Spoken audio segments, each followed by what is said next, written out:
sometimes I feel like you don't love Bukod me. sa kanyang galing sa pag-arte, pagkanta at pagsayaw, inaabangan din ng fans ni La Nueva Diva Kailin Alcantara ang iba't ibang style ng kanyang buhok.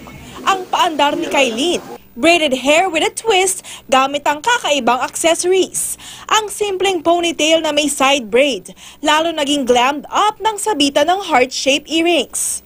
Naging catwalk-ready look din ang simpleng ponytail ng lagyan ng jeweled hairpins.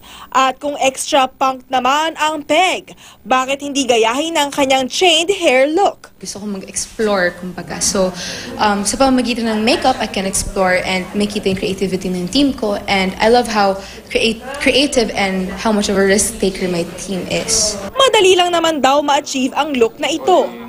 Unang binraid ang kanyang buhok. Pagkatapos ilabas na ang chains o di kaya'y bookbinder if you're on a budget. Saka feel free to accessorize your hair. Kwento ni Kailin, linggo-linggo raw nilang pinag-iisipan ang magiging bagong paandar look niya para may bagong look na abangan ang kanyang sunflowers. Ayaw namin mag-level down. Gusto namin level up na level up na level up na level up.